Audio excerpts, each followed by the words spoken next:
sucedió a 1,6 segundos del impacto.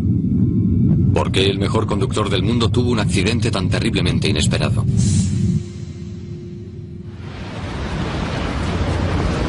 Como el accidente sucedió en Italia, y allí la ley exige que se investigue la causa de toda muerte en circunstancias extrañas, se celebró un juicio que duró varios años. Mauro Forghieri era uno de los expertos de la investigación. En mi opinión, el accidente lo causó la decisión que tomó Senna al darse cuenta de que algo fallaba en el volante, porque el volante se estaba moviendo demasiado. El Williams FW16 de Senna llevaba una minicámara aquí, justo detrás, y a la izquierda de la cabeza del conductor. Grababa todo lo que sucedía delante del coche y con cierto detalle el interior del monoplaza, especialmente este punto, un pequeño botón amarillo del volante. Cuando el volante gira, el botón gira con él. Un ordenador traza el recorrido que realiza el volante en todo momento. Parece ser que el movimiento de este botón justo en el momento del accidente era anómalo. Al acercarse a Tamburello, Senna giró hacia la izquierda, dirigiendo el coche hacia el vértice de la curva, tomando el carril más rápido. Esta reconstrucción muestra que el volante se mueve excesivamente, ya no solo sobre su eje central, como sería lo normal, sino verticalmente también. Este movimiento es el que condujo a la teoría de que la columna de la dirección del auto de Senna se había roto. Senna se dio cuenta de que algo raro pasaba y decidió parar el coche. Si vas conduciendo en tu coche y te das cuenta de que el volante se mueve mucho y sospechas que puede haber algo roto, ¿qué haces entonces? Te paras. Por supuesto, él intentó parar un vehículo que iba a 320 kilómetros por hora. Y claro, eso es algo muy distinto. La columna de dirección consta en su mayor parte de un cilindro de 22 milímetros de acero, pero había sido modificada a petición del conductor para que fuera más larga. Se había añadido y soldado por los dos extremos una sección adicional de 18 milímetros. Al analizar los restos del automóvil se encontró que la columna de dirección estaba rota. Pero ¿se había roto causando el accidente o debido a la... El coche de Senna tenía dirección asistida, por eso uno de los parámetros que se medían en el monoplaza era la fuerza de giro que se ejercía sobre la columna de dirección. Dado que ese parámetro se medía constantemente justo hasta el momento del impacto, esa información había quedado grabada en la caja negra del coche y al analizarla se comprobó que hasta el momento del choque la columna de dirección estaba intacta. Esta es la información recogida a 1,4 segundos del impacto. Los números verdes se refieren a la cantidad de fuerza de giro a que estaba siendo sometida la columna de dirección. Si la columna hubiera estado rota, no habría ninguna fuerza de giro ejerciéndose sobre ella. De manera que la última lectura de 7.18 demuestra que la columna estaba intacta. Entonces, ¿por qué el volante de Senna parecía moverse hacia arriba y hacia abajo? Simplemente por motivos de diseño.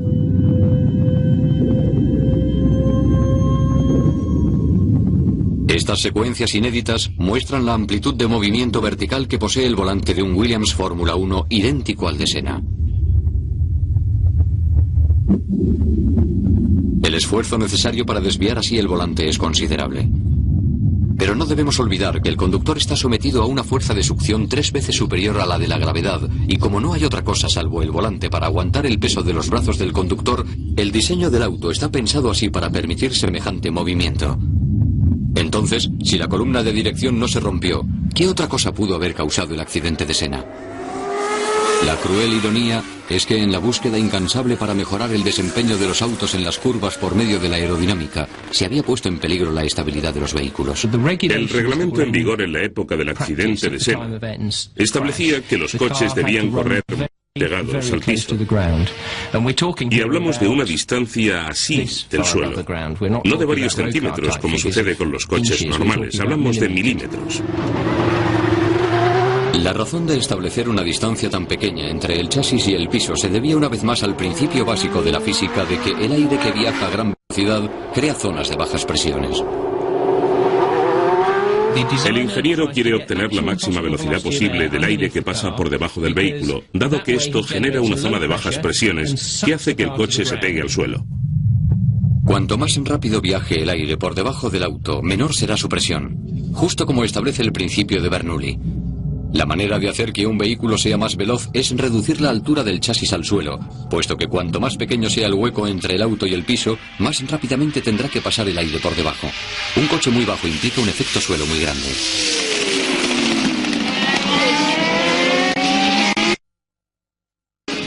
El problema con que nos encontramos es que a medida que se fabrican coches cada vez más bajos, la velocidad aumenta cada vez más y el efecto suelo es cada vez mayor, hasta que llega un momento en que el auto toca el suelo, se detiene la corriente de aire y el vehículo pierde momentáneamente el agarre al piso. Si esto sucede en una curva, el piloto está vendido.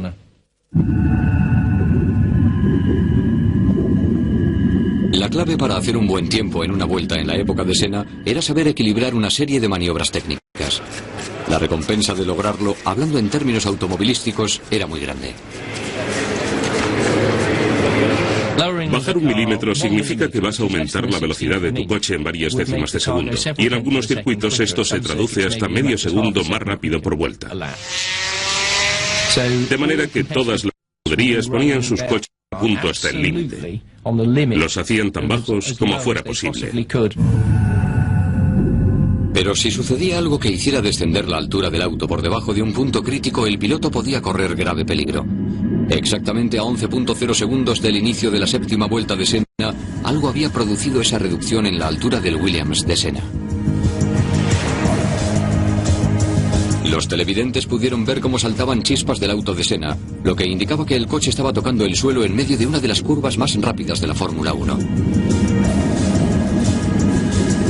¿Cuál era la causa de que el vehículo de Senna estuviera rozando el piso ese día de 1994?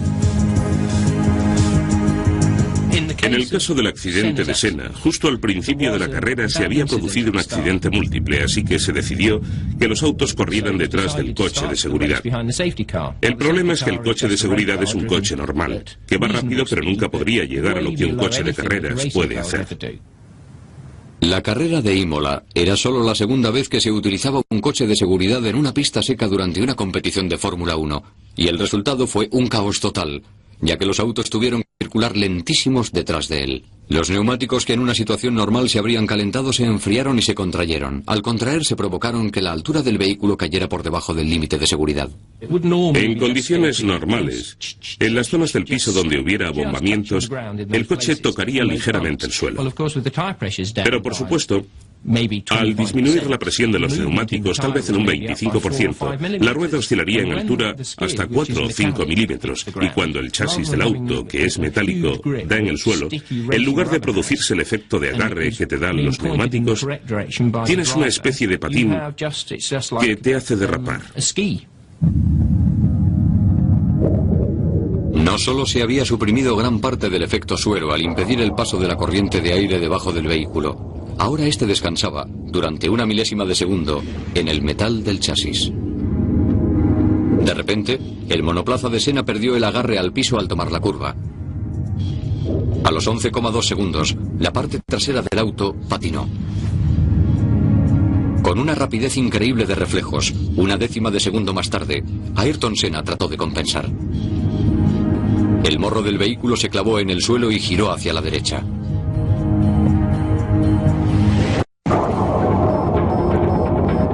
Los datos del ordenador mostraban que Senna había pisado el freno a fondo. El coche intentaba detenerse lo más rápidamente posible, pero a Ayrton Senna se le acabó la pista.